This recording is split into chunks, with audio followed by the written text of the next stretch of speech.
The king known to history as Henry VIII of England was born on June 28, 1491, at Greenwich Palace, just outside of London. His father was King Henry VII, the first monarch of the Tudor dynasty, King of England and Lord of Ireland.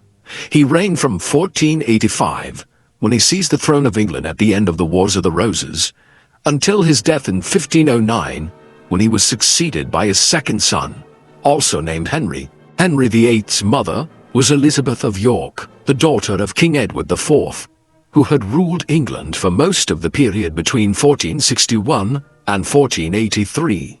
As a Yorkist princess, her marriage to Henry VII allowed reconciliation and healing between the two great houses of York and Lancaster after years of civil war.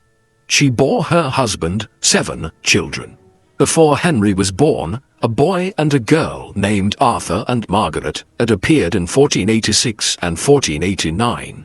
3 daughters and another son would follow after Henry, though of these only Mary, born in 1496, would live long. Elizabeth, Edmund and Catherine all died in infancy or their early childhood years. As the second son of his parents, Henry was never expected to be king. Instead, that duty would fall to his older brother Arthur, the Prince of Wales. Henry consequently grew up as the royal spare, rather than the heir. He had several tutors at the palace at Eltham where he was raised, who taught him grammar, rhetoric, history, philosophy, logic, arithmetic, and languages, including French, Spanish, Italian, Latin, and Greek. Henry showed an equal facility for both athletics and music. He was said to have composed music of his own at various times throughout his life and, although it is difficult to remember when considering the obese individual with a debilitating leg ulcer which he became in later life, as a young man, he was an athletic individual. The poet John Skelton educated Henry in his moral duties, while he also developed a fairly pious Roman Catholicism. His mother, Elizabeth, taught him to write from an early age, something evinced by the similarities of their handwriting styles. By the time he learned to write, he already held several major titles, including those of Duke of York, Lord Lieutenant of Ireland, Earl Marshal of England, and Warden of the Scottish Marches.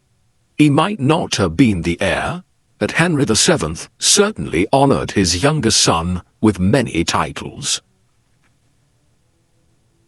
This video is sponsored by Manscaped.com, the global men's lifestyle brand that is revolutionizing the landscape of men's grooming. When you've got the confidence of more than 10 million men worldwide, it's pretty clear that Manscaped has mastered the art of producing superior men's grooming and hygiene tools to look after your family jewels. Manscaped provides unmatched quality and value with their latest grooming and hygiene bundle, the Performance Package 5.0 Ultra, featuring the Lawnmower 5.0 Ultra electric trimmer with dual skin-safe blade heads. First, the upgraded trimmer blade cuts through hair with ease. Then there's the foil blade, designed to leave you with a finish that's irresistibly sleek and utterly bare. With the Performance Package 5.0 Ultra Kit, the Weed Whacker 2.0 ear and nose hair trimmer is included, meaning you can say goodbye to bothersome nose hairs. And the Crop Soother and Crop Preserver provides essential moisture and soothing relief for ultimate comfort after shave. Plus, when you purchase the Performance Package 5.0 Ultra, you'll receive 2 free gifts.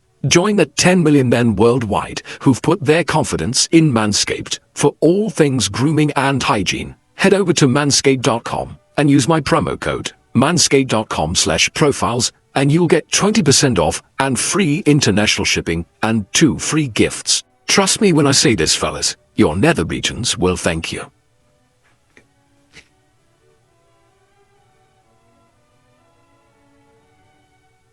Henry was the subject of exceptional admiration as a boy, as some of the most celebrated intellectuals in both England and Europe, including Sir Thomas More, the famed author of Utopia, and the Dutch philosopher Desiderius Erasmus, the most celebrated scholar of Northern Europe in the early 16th century, marveled publicly at his intelligence and charisma. More wrote about Henry in his poetry, calling him a savior and a new messiah, though royal flattery was a commonplace of the early modern period. Both More and Erasmus met Henry as a young man in 1499 at Eltham Palace. Other than this, Henry spent a largely happy childhood surrounded by his mother, sisters, and paternal grandmother, all of whom openly adored him. Indeed, some historians have speculated that it was Henry's childhood, spent in the center of a circle of adoring women, which made him both an individual who veered towards passionate romance, but one who was also possessed of a severe petulance when he did not get his way. On the 2nd of April 1502, Henry's older brother, Arthur, died, possibly of tuberculosis or of the mysterious sweating sickness, a disease which historians have speculated was either a strain of influenza or a hantavirus of some kind. The death of the heir was in many ways the defining moment in Henry's life. It was absolutely vital that a smooth succession occurred when Henry VII died. He had claimed the throne after defeating the Yorkist usurper King Richard III at the Battle of Bosworth Field in 1485. Not long before this, Richard had seized the throne by imprisoning his nephews and, in all likelihood, having them murdered in the Tower of London. This brutal act on Richard's part had ensured that many people in England were happy to support Henry Tudor's cause in 1485. Yet there also is no doubt that the House of Tudor had a very tenuous claim to the throne of England, being descended through a line of the great 14th century King of England, Edward III, one which was widely considered to be illegitimate, as it stemmed from Edward's son, John of Gaunt's marriage to Catherine Swynford, and the children born out of wedlock from that marriage. Moreover, the Tudors were also largely a Welsh family, not something which blocked their path to the throne legally, but hardly something which the ancient noble houses of England would have viewed well. Unsurprisingly, there had been numerous revolts against the Tudors in the late 1480s and into the 1490s as Henry was growing up. For Henry VII, it was all too clear that a new rival for the throne could emerge at any time, and so it was vitally important that a smooth transition of power occurred when he himself died. Thus, the death of Arthur in 1502 was a major blow. The succession now rested on young Henry's shoulders. This concern for having a male heir and ensuring a smooth succession would hang like a shadow over Henry's entire life. Henry VII now took the education in hand of his 10-year-old son, who was quickly anointed as the Prince of Wales. This was the beginning of a battle between father and son, as, while Arthur was still alive, Henry had been somewhat ignored by the king. But now that Arthur was dead, and Henry was the Prince of Wales, the dour and forbidding Henry VII became heavily involved in his son's daily life. This soon resulted in many a tussle of wills between the two, chief amongst which was a disagreement over Henry's passion for jousting and other martial sports, things which Henry VII understandably prohibited him from engaging in, now that they could endanger the life of the future king. Young Henry was embarrassed at being restricted to competing in unarmed training exercises only, whilst his friends were able to both exhibit their skills and defend their manly honor in the joust. On top of this, over the next few years, father and son drifted apart, as Henry VII became an increasingly unpopular ruler on account of his financial policies and his employment of a close coterie of secretive advisors who alienated much of the political nation from the king, while Prince Henry was looked towards as the young king-in-waiting who held out promise of a brighter future. While Henry VII's prudent government might have earned him the resentment of his subjects, he would, ultimately, put the English state on a sound financial footing and bequeath a large surplus to his son one day. Another major feature of the years after Arthur's death concerned his widow and the issue of Henry marrying. In 1501, before his untimely demise, Arthur had married Catherine of Aragon, the daughter of King Ferdinand II of Aragon and Queen Isabella I of Castile, whose own union had united the two major kingdoms of Spain. The marriage of Arthur and Catherine had been designed to foster an alliance between England and Spain.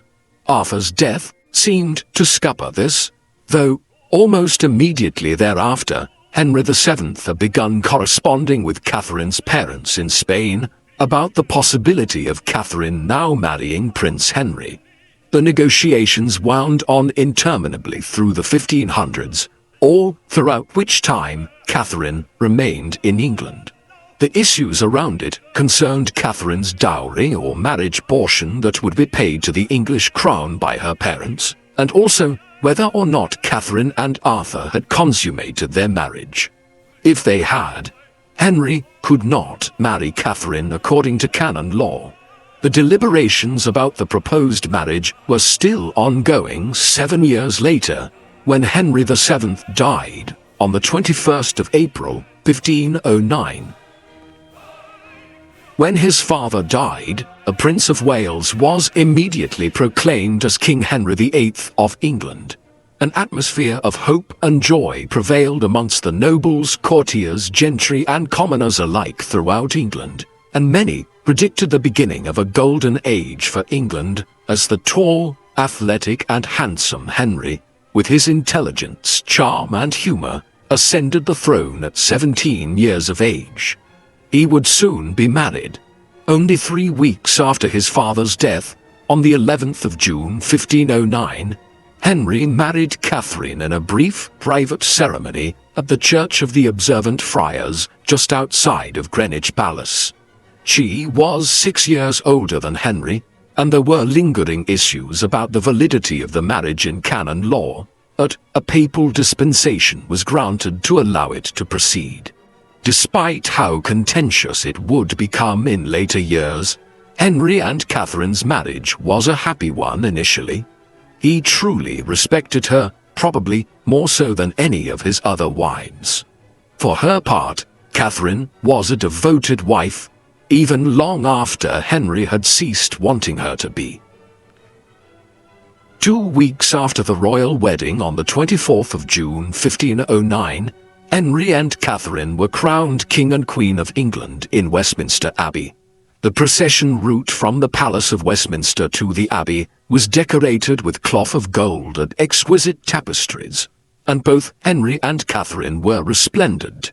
Henry in a jewel-decorated cloth of gold coat with a red velvet ermine-trimmed robe, and Catherine dressed in a rich mantle of cloth of tissue, with a silk circlet of golden pearl on her head, her long auburn hair unbound.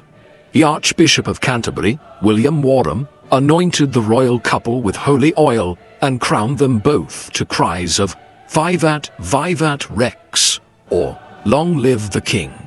It was the last time that a joint coronation of a king and queen would take place in England for nearly 2 centuries, with most of the 6 monarchs that followed being unmarried at the time of their coronation. After the initial ceremony, 2 days of feasting and armed tournaments followed, including the jousting tourneys which Henry's father had so disapproved of. The first years of Henry's reign were good ones. The court was purposefully modeled after those of the warrior kings of the medieval period, and Henry and his courtiers enjoyed both watching and participating in the frequent rounds of jousts and tournaments. Unlike his father, the new monarch spent extravagantly on clothing, jewels, and fine furnishings, while the richest foods were served daily, often with as many as 7 courses served at mealtimes. There also seemed to be good news immediately for securing the line of succession, with Catherine visibly pregnant by the winter of 1509. It was, however, the beginning of a turbulent natal history. At the very end of January 1510, Catherine miscarried. She was carrying a baby girl. 1 year later, in January 1511, Catherine gave birth to a son, Prince Henry, who tragically only survived for 7 weeks before passing away. The cause of his death is unclear. 2 further children came and went in the autumn of 1513 and the early winter of 1514, both sons, both being either stillbirths or children who died within hours or days of their birth. The information is not entirely clear. Henry's famous reputation as a tyrant might lead some to believe that Catherine's initial failure to produce an heir for England may have been a point of contention between the Queen and her husband. In fact, Henry and Catherine's marriage continued in a seemingly warm and supportive state for several years. Henry appears to have been both patient and understanding with Catherine's struggle to give him an heir. There are good reasons for this.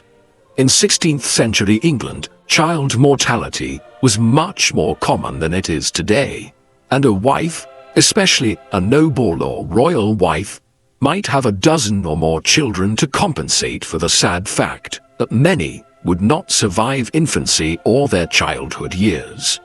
Depending on circumstances, between 1/3 and half of pregnancies would result in miscarriages, stillbirths, or infant mortality.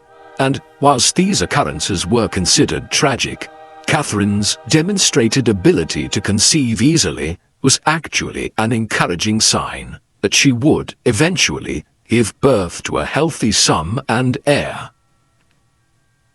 In the meantime, the young royal couple demonstrated impressive collaboration in the governance and management of England's affairs. Henry forgave many of his father's debtors and made efforts to bury the enmity that existed with those who had clashed with his father. His charm and magnanimity won him the support of both the nobility and the people. As well as this, Catherine was beloved for her intelligence, strength, piety, and devotion to the English people. When Henry launched a joint invasion of France, along with the Holy Roman Emperor Maximilian I, in the summer of 1513, he left Catherine to serve as regent in his absence, a clear sign of the trust he placed in her. The war had come about as both an extension of the Italian wars being fought between France and Spain, the dominance over the Italian peninsula, and also Henry's desire to reignite the 100 Years' War, which had seen England try to conquer much of France in the 14th and 15th centuries. In Italy, Pope Julius II and King Louis XII of France were at war over the Italian states ruled by the papacy. Pope Julius excommunicated Louis, forming a coalition of nations.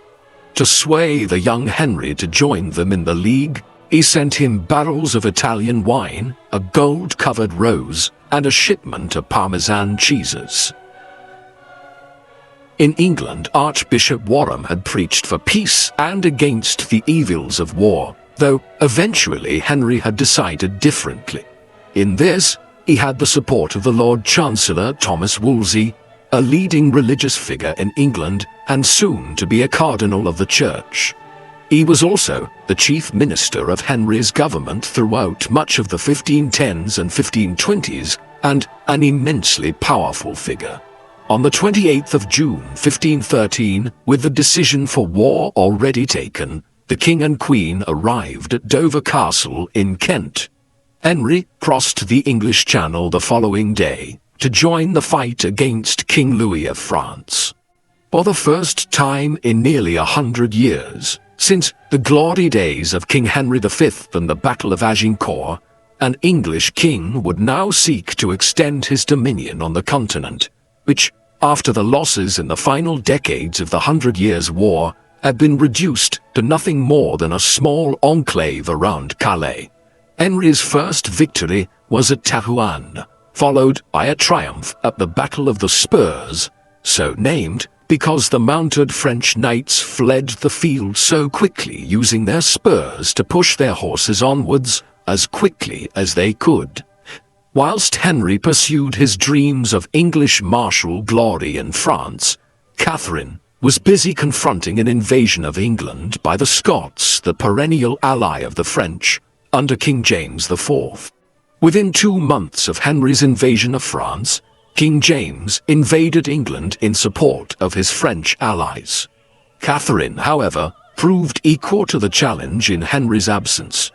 Catherine was personally involved in the military mobilization and strategy for England's defense when the English, heavily represented by longbowmen and led by Thomas Howard, the Earl of Surrey, defeated the Scots at the Battle of Flodden on the 9th of September 1513.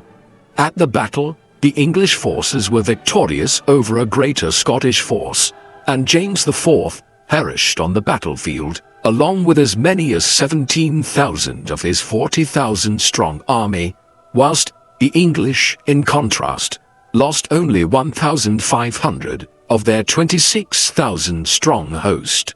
The Queen, in writing to Henry after the victory, praised him for his successes abroad, and sent as a token of her own triumph a shred of the Scottish king's coat to add to the king's banners, as his army carried on to take parts of Flanders, as well as Tournai, where Henry built a great castle, a symbol of what he believed to be his burgeoning continental empire.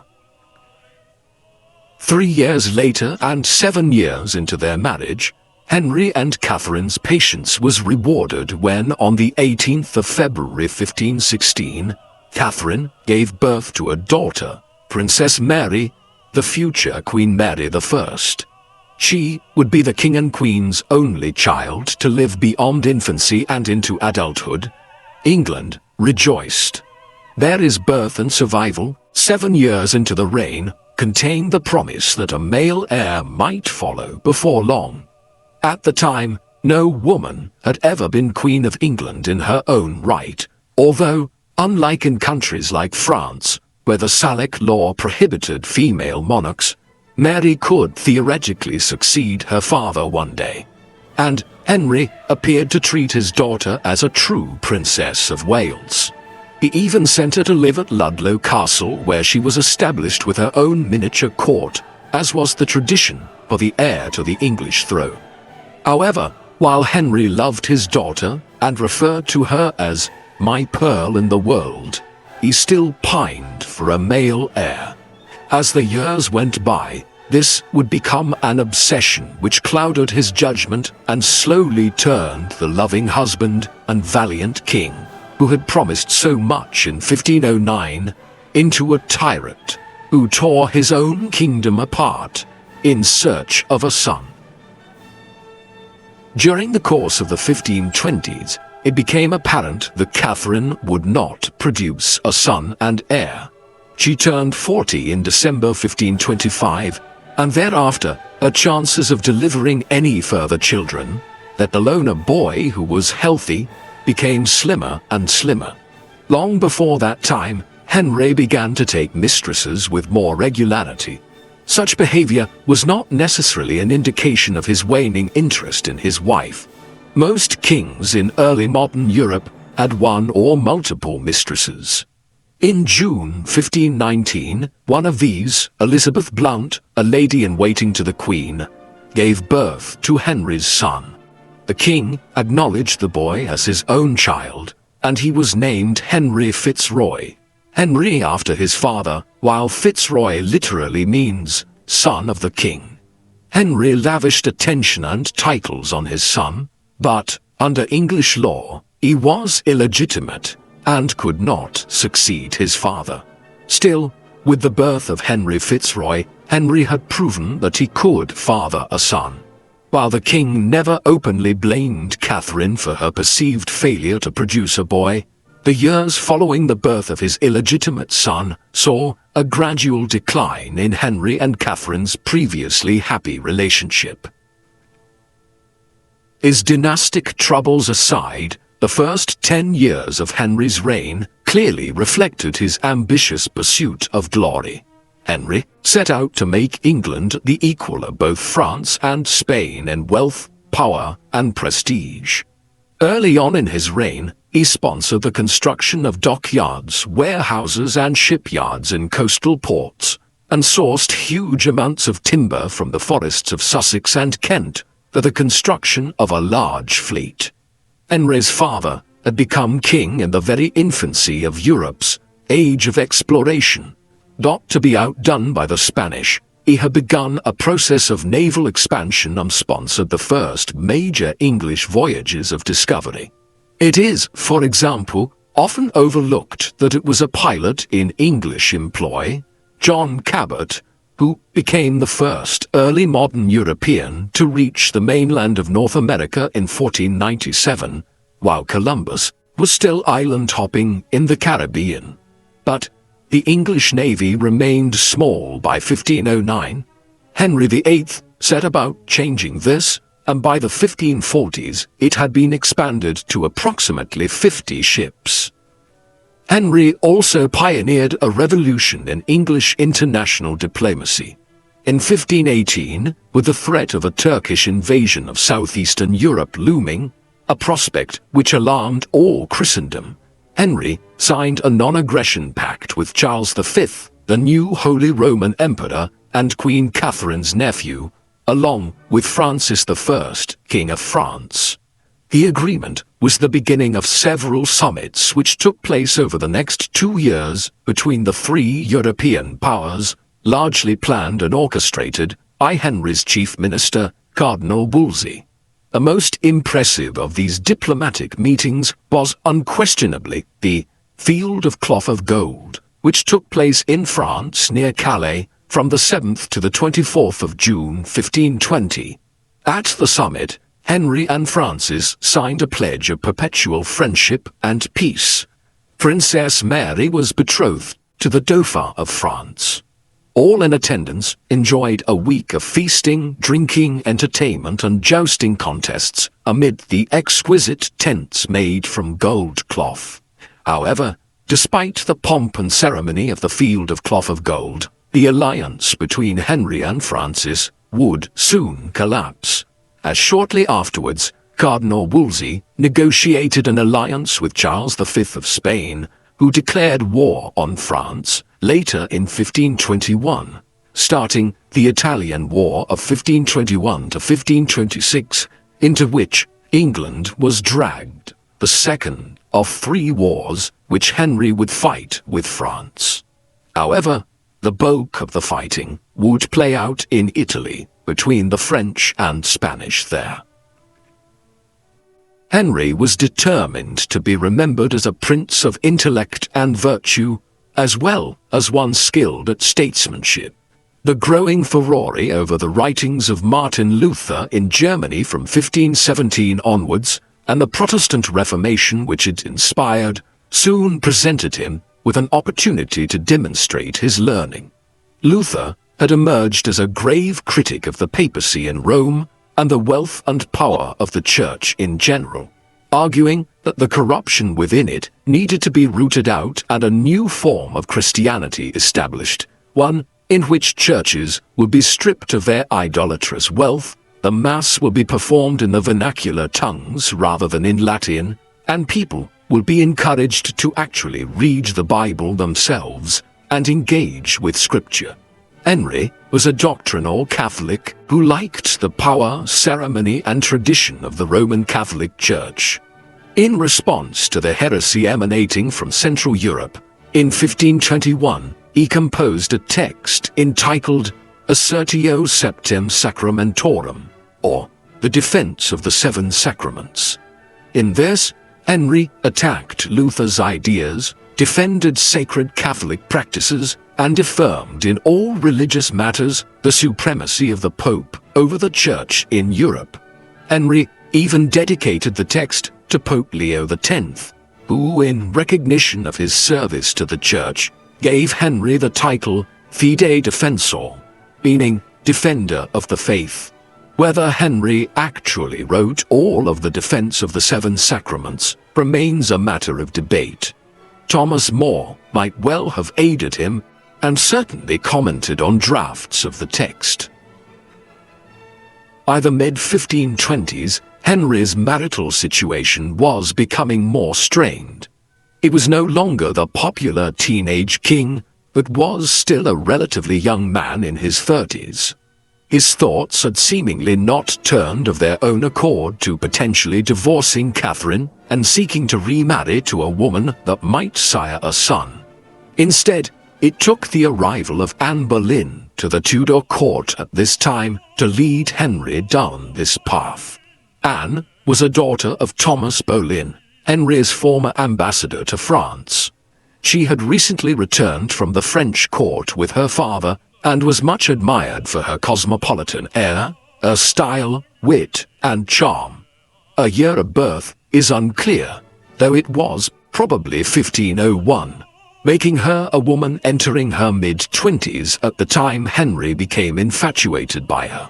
For the first few months of their courtship, there seemed to be no question of Henry casting off his wife. Anne knew how to play the king, though.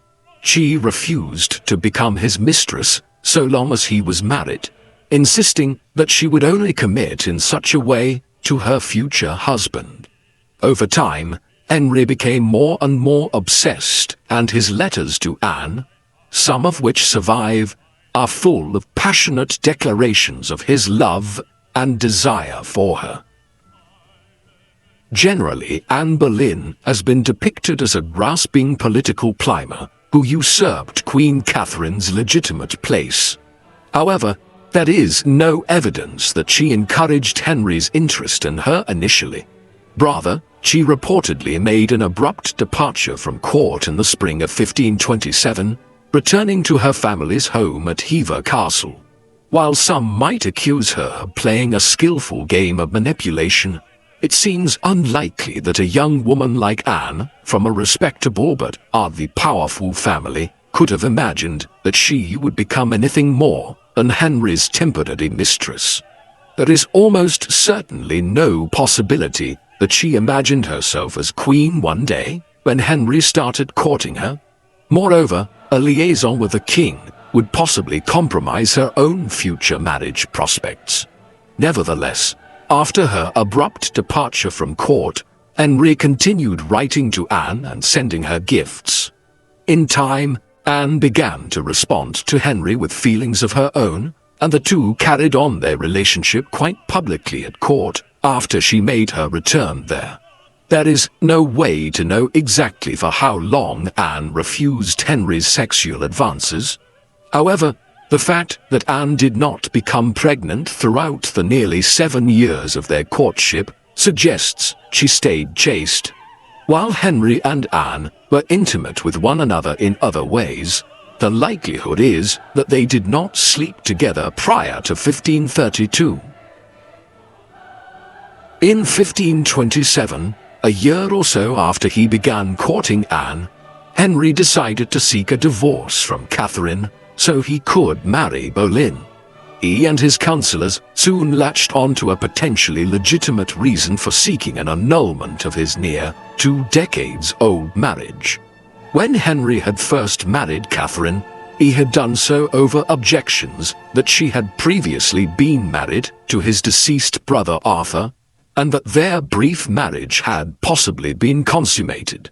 This would have been in breach of canon law, as Leviticus 20:21 reads, quote, "If any man should take his brother's wife, it is an unclean thing. They will be childless." In order to sidestep this issue, it had been argued back in the 1500s that Catherine and Arthur had never actually been together as man and wife, thus allowing Henry to marry Catherine. Now, 18 years after they were first married, Henry very conveniently started to have a fit of conscience. It was soon being argued in England that the marriage in 1509 had been a breach of natural religious law after all. On these grounds, Henry began petitioning Pope Clement VII in Rome for an annulment to his first marriage, whereby he could then marry Anne. The king would spend more than half a decade pursuing what became known at court and in English political circles as his great matter. He would change English political and religious history in the process. The process began with a direct appeal to Pope Clement VII. It was not unknown for popes to grant annulments to marriages on rather dubious legal grounds, where the marriage was one which had not resulted in a male heir. This could avoid disruptive succession disputes and wars. However, there was no possibility of Clement doing so in this case. Right around the time he began petitioning Clement in 1527, the Spanish and imperial armies of Emperor Charles V, Catherine of Aragon's nephew, had sacked and occupied the city of Rome. With the Pope a virtual prisoner of Charles, there was no way he could agree to annul the marriage. Henry then turned to Cardinal Wolsey, who had never failed him, and who owed literally all he had to the king. Wolsey was not born to the nobility. The son of a butcher from Ipswich, he was originally an obscure chaplain until, under Henry's patronage, he was made a bishop, then archbishop, and finally a cardinal and papal legate in England. To Wolsey would fall the task in the late 1520s of resolving the king's great matter. Wolsey had not only been Henry's Lord Chancellor, he had also been his mentor, but in time his failure to procure the sought-after divorce would lead to his ruin. The cardinal, working with Cardinal Campeggio, a special legate appointed by the Pope, set up a legatine court to determine Henry's great matter. But the court was unable to reach a decision and instead ruled that the issue should be decided by the College of Cardinals in Rome. It is unclear whether Wolsey truly wanted to give Henry his desire, or if he saw the danger of allowing the king to divorce his famously pious Catholic wife and marry Anne, who was rumored to be sympathetic to the small but growing community of Lutheran Protestant reformers that had emerged in London, Oxford, and Cambridge. Whatever his intentions, the failure of the legatine court led to Wolsey's downfall, as Henry commanded his arrest and imprisonment, citing the treasonous tone of letters Wolsey had written to Vatican officials. However, the cardinal in fact died of natural causes on his way to London before Henry could ever have him executed. Henry also took possession of Hampton Court, the fabulous palace which Wolsey had personally transformed from a modest country house, setting it up as a royal residence thereafter.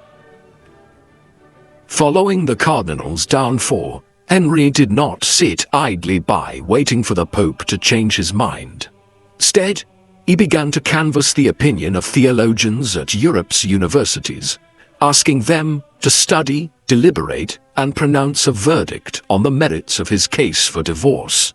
However, Henry would be disappointed twice more, as the majority of university theologians and, later, the College of Cardinals, would decide in favor of Queen Catherine, declaring the king's first marriage valid in law.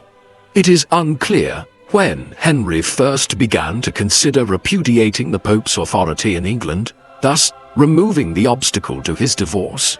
Anne Boleyn's influence as a Lutheran sympathizer and reformer is entirely plausible, as is the influence of Thomas Cromwell, a figure who had risen as a servant of Wolsey's, but who survived the cardinal's downfall and inveigled his way into Henry's confidence around 1529. He would come to dominate the government in the 1530s.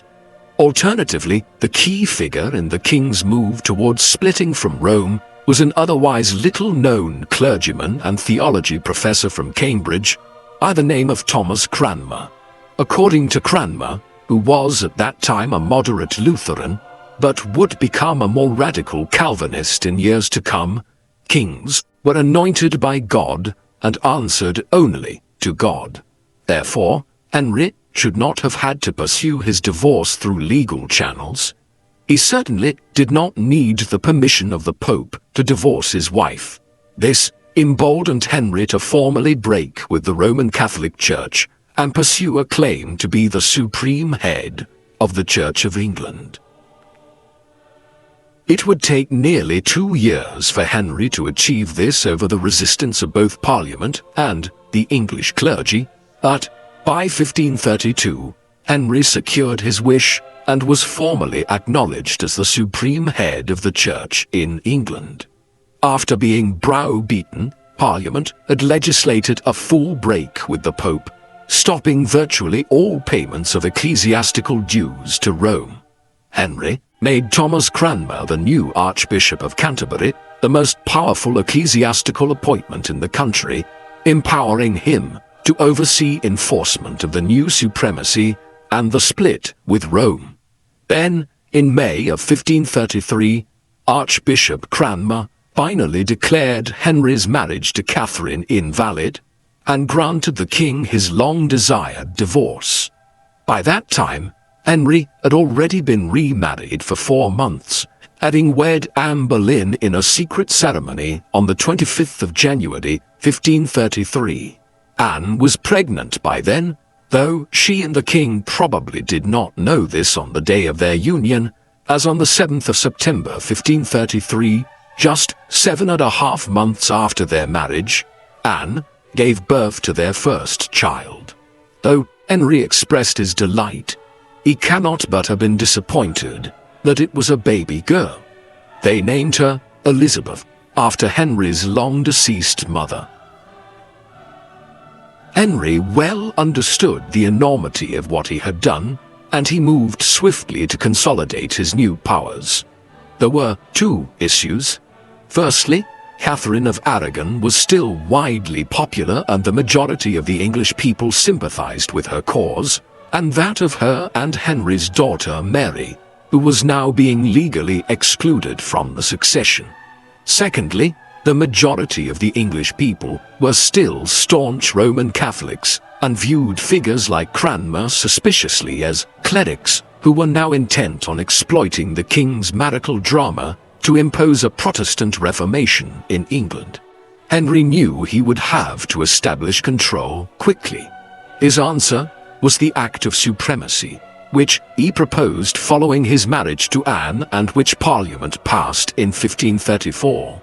The act required all the king's subjects to swear an oath recognizing Henry as supreme head of the church and affirming the legality of the king's marriage to Anne Boleyn. Refusal to swear the oath would be considered treason, and all office holders and political figures would be required to swear it. Many refused, chief amongst them Henry's old friend and mentor, Sir Thomas More. More had largely retired from court and public life in general in 1532, dismayed at the drift of political events, though he had been quite happy to exploit Wolsey's downfall to become Lord Chancellor a few years earlier. As of 1535, he remained one of only a few of Henry's prominent subjects who still had not taken the oath. His refusal to do so soon resulted in More being imprisoned in the Tower. At his trial, and it was clear that he would be found guilty, he loudly affirmed the authority of the Pope and rejected Henry's supremacy over the Church of England. For this, he was sentenced to death for treason, a crime which carried the gruesome penalty of being hung, drawn, and quartered. It is a small testament to his remembrance of More's friendship and service to him that Henry commuted his sentence to beheading. The punishment was carried out on the 6th of July 1535, before which More declared in a loud, clear voice that he died, quote, "the king's good servant and God's first." Henry had finally removed all who seemed openly opposed to the new order. The death of Catherine of Aragon from natural causes on the 7th of January 1536 appeared to remove the last barrier to the legitimacy of Henry and Anne's marriage. But a dark cloud still hovered. Anne had become pregnant 2 more times in quick succession following the birth of Elizabeth, yet both pregnancies had resulted in miscarriages. As this occurred, Henry and Anne's relationship was growing increasingly strained due to the Queen's perceived failure to adjust to her new role of wife. As Henry's mistress, she might have been allowed a certain amount of license to speak and act as she pleased. Her prolonged refusal to sleep with Henry likely put her in a rather dominant position as well. However, as Henry's wife and as queen, she was expected to act in a different fashion, roles to which she did not easily adjust. All of this took place against the backdrop of her miscarriages and the fact that Henry's second marriage was proving no more successful in terms of producing a male heir than his first. In the spring of 1536, after another miscarriage, accusations of Anne's alleged adultery abounded at court. Henry chose to believe them. Private interrogations of the Queen's household elicited fantastic claims of her degeneracy, with several individuals accusing her of conspiring against the king, adultery, and even incest with her own brother George. At a speedy trial that was cobbled together, which Anne was not permitted to be present at, she was found guilty, and on the 31st of May 1536, Anne Boleyn was taken to the scaffold and beheaded. With dignity, she spoke briefly and movingly of her love for the king, her sins of pride, and her desire that the people would pray for her. The exact circumstances of her trial have been widely debated, and even half a millennium later, there is no agreement as to whether or not the charges against her were completely or only partially fabricated in order to remove her from the scene as quickly as possible. What we do know is that within 24 hours of his second wife's execution, Henry was already betrothed to one of Anne's ladies-in-waiting, Lady Jane Seymour. She soon became his third wife. While Lady Jane, like her family, had sworn the oath of supremacy, she was a pious Catholic. As a result, many people expected that now, with Anne Boleyn gone, Henry would backtrack on some of his radical religious policies. However, the reforms, if anything, accelerated, and Henry ordered Thomas Cromwell to begin the dissolution of England's monasteries around this time. In 1536, abbeys, shrines and monasteries throughout England and Wales were suddenly taken under state ownership. The dissolution of the 800 or so monasteries was undertaken for two reasons. Firstly, the Protestant reformers who had managed to acquire positions of power in England during the early 1530s, under cover of aiding the king in his great matter, were opposed to monasticism in general. Protestants viewed the religious orders as worldly organizations that had helped the Pope corrupt the Word of God, and argued that monasticism had no basis in religious doctrine.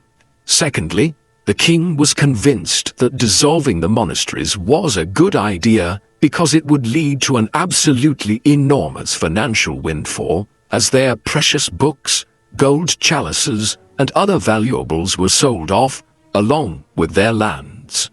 With this money, Henry speculated he could clear his debts and initiate a new war with France, the rightful duty of any English monarch. The dissolution was not implemented without resistance. In the autumn of 1536, a massive uprising broke out in the north of England. This became known as the Pilgrimage of Grace. Henry only quelled it through attempts at appeasement, followed by brutal reprisals.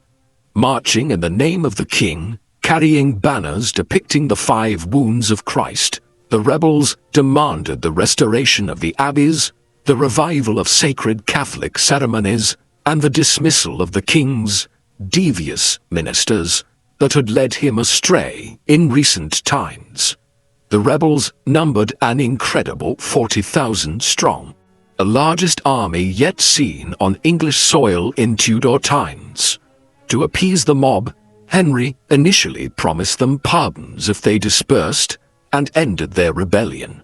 However, when further disturbances broke out, Henry unleashed a brutal repression, and hundreds of rebel leaders were arrested and executed. Indeed, even his own family were not spared Henry's wrath, as, when the wife who replaced Anne Boleyn, Jane Seymour, begged him on her knees to restore the abbeys, he exploded with, quote, "Get up, do not presume to meddle in my affairs. Remember Anne." The desecration of the monasteries continued apace for 4 more years.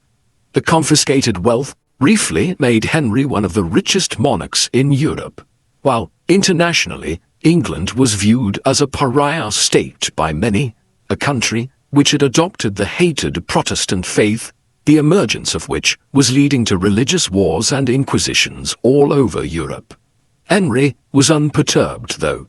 Instead, the king resolved to use his newly appropriated fortune to build up the country's defences, ordering the construction of hundreds of forts and gun emplacements along the English coast, the materials for which often came from the monasteries and abbeys themselves, making England a veritable island fortress in the process, which, combined with the growing English navy, formed the blueprint for English defensive and offensive strategies for many years to come.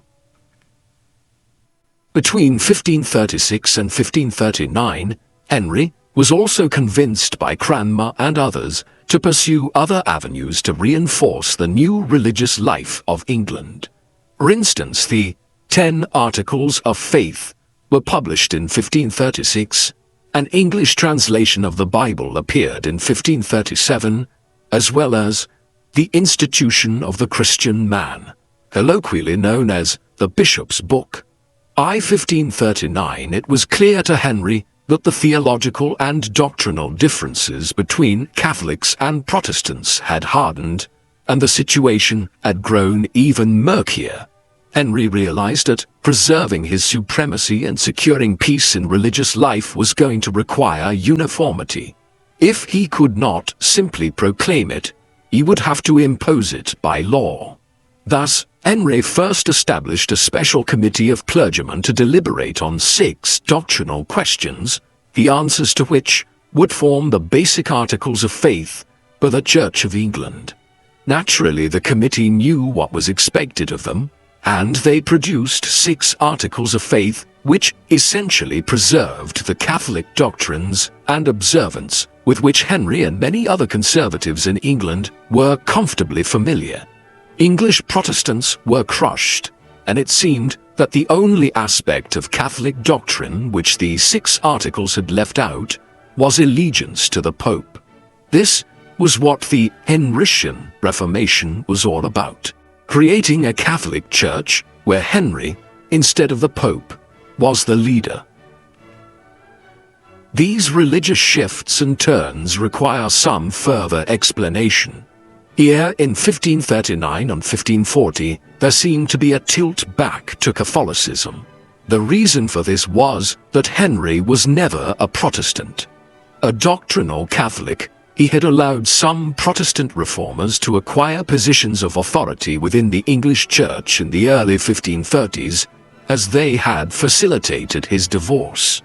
Then, he had allowed them to continue introducing a moderate form of Lutheranism in the mid-1530s, as they enriched him through their proposal to dissolve the country's religious houses.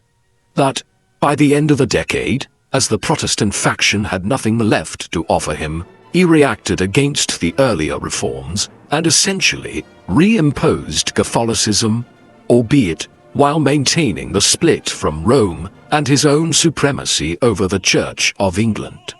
This final shift in 1539 and 1540 would be the last major one of the Henrician Reformation.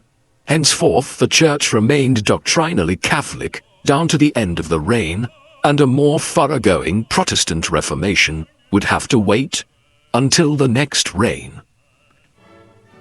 All of this was overseen by a monarch who appeared increasingly tyrannical in the 1530s.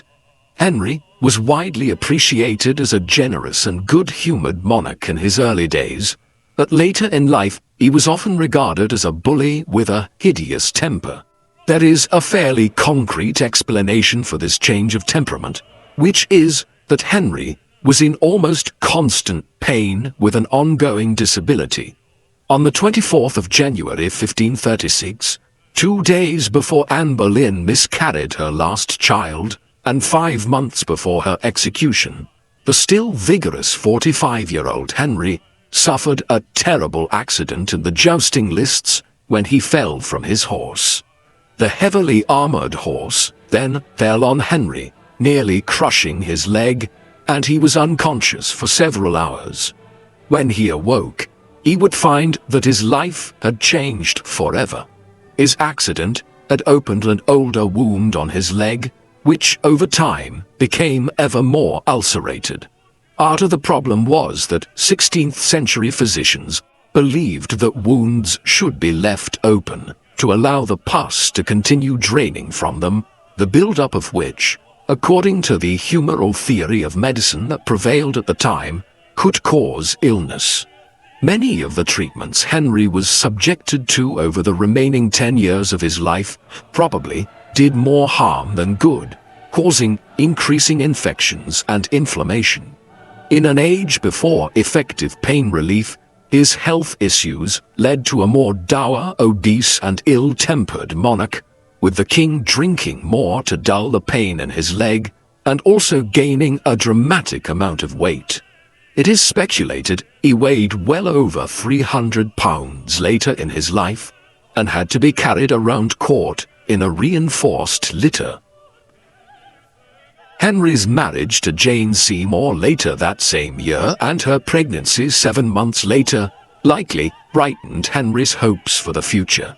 Henry and Jane had only been married about 15 months when she gave birth to Prince Edward. This seemingly set the seal on all of Henry's long-held ambitions for a male heir. But, tragically, Jane would only live for another 2 weeks, dying of puerperal fever after Edward's birth. While overjoyed at the birth of a son, Henry was crushed by Jane's death. Whether it was because she had given him the male heir that he had so long desired, or because they had not been married long enough for Henry's love to fade, the king went into deepest mourning and seclusion. He would not marry again for more than 2 years. However, both Henry and his courtiers understood that just one son was not enough to guarantee the security of the throne. After all, Henry had himself become king as his older brother had died prematurely. Thus, people soon began urging him to remarry again and produce a spare heir. Henry's fourth wife was Anne of Cleves, a German princess and sister to the Duke of Cleves. Marriage negotiations were entered into as part of efforts to end England's international isolation by negotiating an alliance with the Schmalkaldic League, an association of small Lutheran principalities in Germany. Henry commissioned the great Tudor court painter Hans Holbein to go to Germany and paint Anne's portrait. When he received Holbein's depiction of her, Henry admired Anne's beauty and poise, but when she arrived in person to England, Henry expressed intense disappointment, screaming abuse at Thomas Cromwell and exclaiming, "I like her not." Yet, because he had already alienated predominantly Catholic Europe, Henry did not wish to offend his new German allies, and so he duly married Anne of Cleves on the 6th of January 1540. But as the Catholic reaction against the Protestant reforms continued in the weeks that followed, Henry immediately began to seek avenues to have the marriage annulled. "She has evil smells about her," Henry insisted after the wedding night, seemingly ignoring his own stench from his ulcerated leg. He also claimed that the, quote, looseness of her breasts and other tokens indicated that she was not a virgin. Within 6 months, Henry had his marriage to Anne annulled on the grounds of her supposedly binding pre-contract to marry the son of the Duke of Lorraine. Anne fared better than most of Henry's wives. She accepted the annulment with grace, and Henry gifted her an estate and an annual income. She would live the remainder of her life in England. Henry then imprisoned his Lord Privy Seal Thomas Cromwell in the Tower for his mishandling of the king's marriage. Cromwell was beheaded on the 28th of July 1540. On the same day, Henry married the niece of the Duke of Norfolk, 17-year-old Catherine Howard. Like Anne Boleyn, Catherine Howard has been depicted poorly. Her behavior does, however, tell us much about the marriage to the king. Henry was 51 years old when he married Catherine and growing older, sicker and heavier all the time. There were rumors also of his impotence. Some historians have speculated that such sexual problems might have formed the basis of Henry's failure to consummate his marriage to Anne of Cleves as well. Under these circumstances, it is hardly surprising that the teenaged Catherine found her new role as queen tedious, unrewarding, even lonely. She began an affair with Thomas Culpeper, one of the royal grooms, arranging clandestine meetings, writing him love letters, and sending him gifts. Rumors of her behavior soon began to circulate, and it eventually came to light that she had also engaged in a sexual relationship with her private secretary, Francis Derham, before marrying the king. Catherine would pay the ultimate price for the mistakes of her tragically short life, as she was beheaded on the 13th of February 1542 at the age of 19. The day after the executions of both Culpeper and Derham. The political shifts and turns of the reign were not entirely confined to England. Henry, for instance, incorporated Wales more fully into the English state through legislation passed in the 1530s and early 1540s. More substantial still were developments in Ireland. The English lordship had first emerged here owing to a partial conquest of the island in the 12th and 13th centuries. But the civil wars of the 15th century had weakened English rule. Though Henry had contemplated leading an army to Ireland at various points in the 1510s and 1520s, he never did so, ultimately considering any money spent in Ireland to be wasted. He had no choice, though, but to act when the son of the Earl of Kildare revolted in 1534. In the aftermath of this, a coterie of officials in Dublin convinced the government that a more interventionist program of gradual conquest of the independent Irish lordships was desirable to reaffirm English power in Ireland. Hence, in 1541, Henry became the first English King of Ireland, when an act for the kingly title was passed through the Irish Parliament. All his predecessors had held the inferior title of Lord of Ireland. This ensured a commitment to expanding English rule on the island, and a major program of conquest and colonization would be entered into from 1546 onwards, with huge consequences for the course of Irish history. On the 12th of July 1543, Henry married his sixth and final wife, Catherine Parr. She was attractive, twice widowed, educated and highly intelligent. The 31-year-old Catherine seemed a good match for Henry. She was a mature, sensible woman who made a marked effort to be a mother to Henry's 3 children and encouraged a much closer family environment. It was at this time that Henry decided to reinstate his daughters, Mary and Elizabeth, whom he had previously declared to be illegitimate, to the line of succession after his son Edward. Henry and Catherine seemed to enjoy both a cooperative and companionable marriage, and when Henry launched yet another invasion of France in 1544, he made Catherine regent in his absence, a clear endorsement of his trust in her. While they were a seemingly good match, they did clash over religious matters. Catherine Parr was a committed Protestant reformer. She published no less than 3 books, all of which testified to her religious convictions. Her second book, Prayers and Meditations, published in 1545, was the first book published by an English queen in her own name. Her writings did not endear her to the more conservative religious elements at court, many of whose prejudices Henry himself shared. Catherine did not publish her third book, A Lamentation of a Sinner, until after Henry's death. The final major act of Henry's reign was his new war with France. This was again a part of a wider war between the Spanish and Austrian Habsburgs and the French. It also became the most substantial of the three wars Henry fought against King Francis I of France. There were two key aspects to this. Firstly, Henry squandered basically the entire enormous financial windfall he had received from the dissolution of the monasteries in sending an army to France, one which achieved nothing other than capturing the town of Boulogne, south of Calais.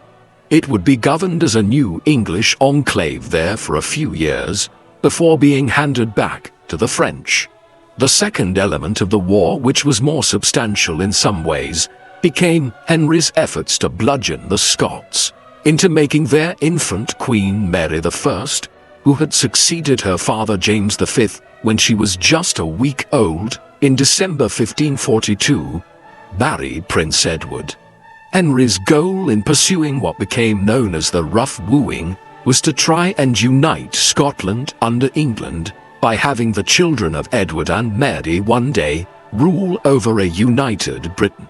The war with the Scots was still in full swing when Henry died, and the Rough Wooing would eventually fail, like virtually every other element of Henry's foreign policy during his long reign. By late 1546, Henry had become increasingly ill, and after making a few final adjustments to his will, he withdrew from public view into seclusion at Whitehall Palace. His condition deteriorated steadily over the month of January 1547, yet Henry's physicians feared to inform him of their strong suspicion that he was dying. On the evening of the 27th of January 1547, Archbishop Thomas Cranmer was summoned to hear Henry's last confession. By the time Cranmer arrived, he found that the king's condition was such that he was unable to speak. Cranmer comforted the king by asking if he trusted in God. In reply, the king squeezed Cranmer's hand. Henry died in the early hours of the morning of the 28th of January 1547 at 55 years of age. It was, in many ways, a fitting end to his life and the strange religious changes that occurred during his reign, the Catholic monarch being given the last rites by a Protestant archbishop. With the king's passing, his son by Jane Seymour became King Edward VI. Clearly, as a 9-year-old, he would be unable to rule in his own right for several years. In the interim, his government would be dominated first by his uncle Edward Seymour, Duke of Somerset, as regent until early 1550, and then by John Dudley, Duke of Northumberland thereafter. The boy king was surrounded by Protestant reformers, and in the late 1540s a much more thorough Protestant Reformation was entered into, one which saw English churches stripped of their wealth and idolatrous adornments, the Bible made widely available in English, and a new Book of Common Prayer issued as a way for English men and women to engage with God's Word directly. Archbishop Cranmer, who Henry had raised to such heights in the 1530s, was the architect of much of this. Ultimately, it was a short-lived effort at a radical Calvinist reformation, as Edward died in the summer of 1553 at just 15 years of age. A brief effort to install Lady Jane Grey, a grandniece of Henry VIII, as Edward's successor by the Protestant party at court, in the 2 weeks following the death of Henry's son, proved unsuccessful. With this, Mary Tudor, Henry's daughter by Catherine of Aragon, came to the throne. Those present as Queen Mary was crowned at Westminster on the 1st of October 1553 must have wondered what Henry's actions had all been for. Here was his daughter by Catherine of Aragon being crowned as Queen of England after all. Yet, 5 years later, it made a kind of sense when Mary died too and her half-sister, Elizabeth, daughter of Anne Boleyn, ascended as Queen Elizabeth I. A Protestant, though a very moderate one, she oversaw the creation of an Anglican church that her father would have probably approved of. Henry's life and reign was a fascinating mixture of both the best and the worst of kingly behavior in early modern Europe. His reign held out high hopes initially and started well, with a happy marriage to Catherine of Aragon and efforts to reassert England's place as a major European power on the continent after the decline brought about by the Wars of the Roses in the 15th century. Guided by figures like Cardinal Wolsey and Thomas More, Henry was a revered king and a defender of the Roman Catholic Church. The turning point came in the mid-1520s as it became clear that his marriage to Catherine would not produce the desired male heir. Henry's father's shadow must be considered in all of this, Henry VII's presence from the grave ever warning his son to ensure the preservation of the House of Tudor's precarious hold on the throne by having a healthy, legitimate son. Over the next decade, Henry VIII tore England apart in pursuit of this goal, splitting from Rome and allowing the inception of an English Protestant Reformation, even though Henry himself remained a doctrinal Catholic. His worst inclinations were being followed by the 1530s, with the dissolution of the monasteries being entered into purely for financial reasons, inciting a massive popular revolt in the north in the process. One wife was divorced, 2 were executed, and another was cast aside almost as soon as Henry laid eyes on her. 1.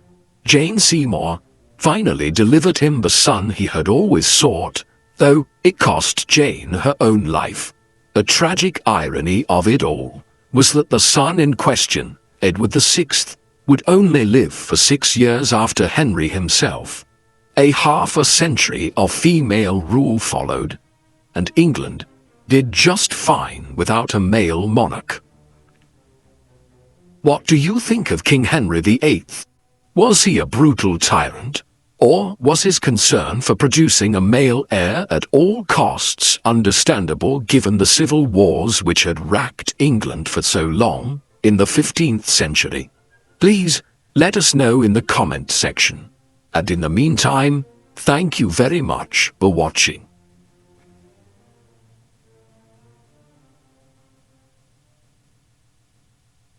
Thank you for watching People Profiles documentaries. Please subscribe if you haven't already, and don't forget to hit the bell icon to get notifications so you never miss an upload. If you would like to watch our videos with no adverts of any kind, listen to audio podcast versions of our videos, discuss history with other People Profiles fans, and much more, go to peopleprofiles.com and become a member for as little as $2 per month.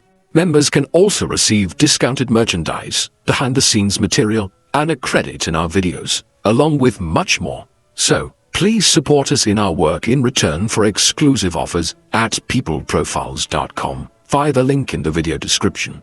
Thank you very much for watching.